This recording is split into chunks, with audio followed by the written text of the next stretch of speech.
I know you have followed a very interesting model of kind of shuttling between India and the US. I mean, you are kind of also full-time based in India and your team is there, but you obviously spend a lot of time here.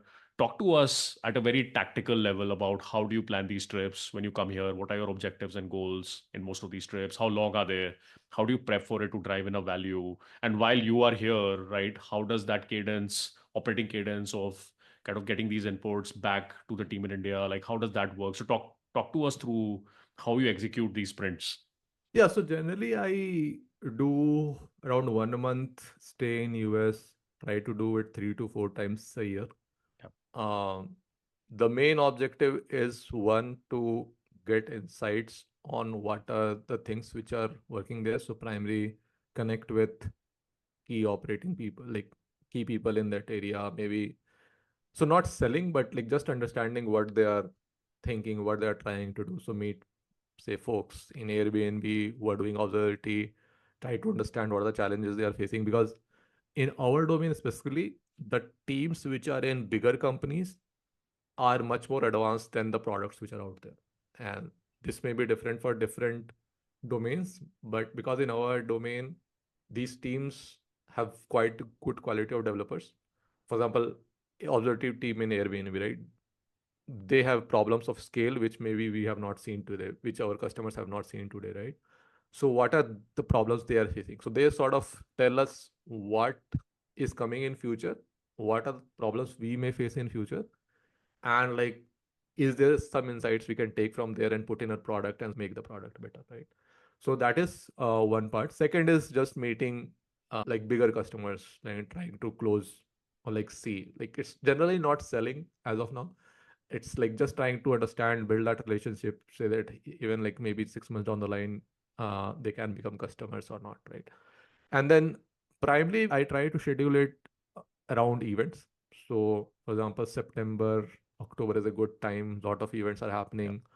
um, so these events give you good opportunity to talk to people and see what is happening in the industry. More people are also coming from other parts of the world, so basically Bay Area becomes sort of the hub of where people even from say UK, Europe, etc. come down, and that helps us meet them.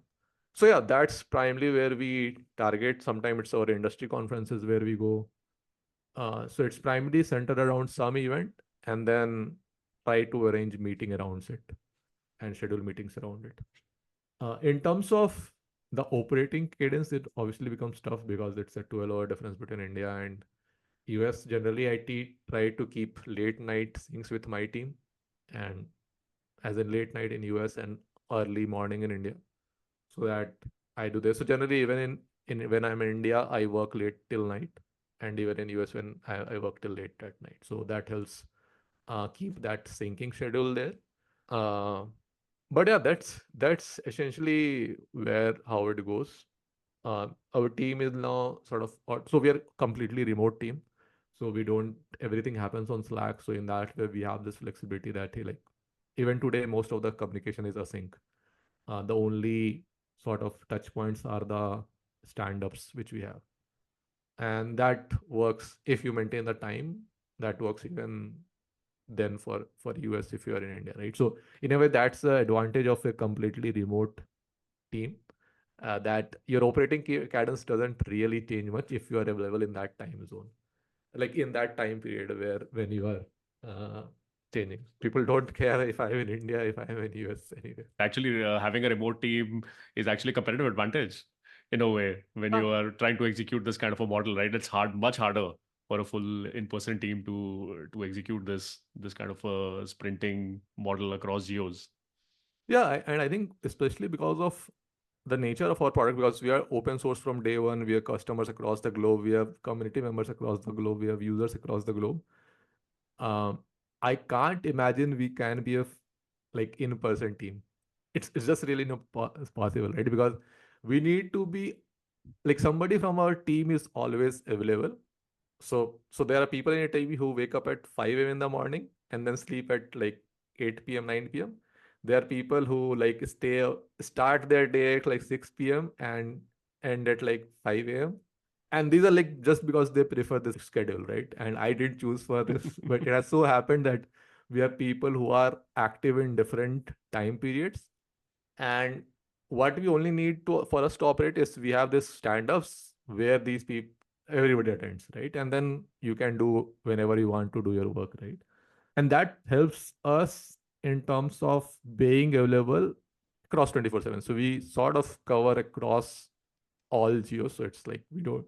That's the advantage of remote. You can't do this in office team, right? Because you need to present in office at 10 a.m. and leave at 5 p.m. Then spend 2 hours in traffic, and then you're tired to like not work further, right? So yeah, so in a way, COVID was helpful for us because we are day one remote, Yes. and we just sort of continued that. 2020 vintage. That's one Yeah. advantage of being from that vintage. Yes. Actually, I think I'll do a separate pod with you at some point just on how to run a remote team as a startup. I mean, that has, I think, I'm sure, like hundreds of nuances that you have learned in Yeah, the I last don't think we years. have figured it out yet. I think it has obviously its disadvantages, right? That Yeah, you feel that lose that personal touch, like yeah, the energy level you need to sort of try to do that. yeah. As of today, I can't see SigNoz running as a in-person team, like an in-person office team, like where you attend, everybody attends at 10 a.m. and leaves at 5 p.m. Correct, correct, correct. Um, and then, so not having a full-time headcount in the US, right? And I mean, kind of you also shuttling, so there's kind of nobody really here. So let's say between these sprints, you meet, these amazing kind of users, customers. How do you keep the relationships going, right? Between these trips, do you have to do something in particular to kind of keep those touch points active, keep that relationship active? Now everybody is used to meeting on Zoom. Yeah, We are doing this call on Zoom, right? correct. And I don't. So even if I had been in US, Yeah, maybe we would have done the same way. It's just that correct, it would have been the same time for me and you, but correct, it would have been the same thing, right? correct, Essentially.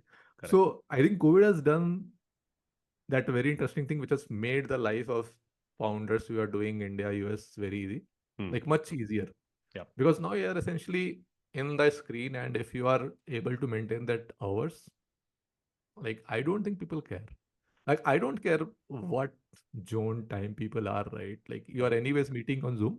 correct, I think the advantage of being in US is just to periodically meet in person. So for example, we have met in person, right? And correct, like correct, there's some sort of camaraderie which will correct, not correct, be there with just Zoom.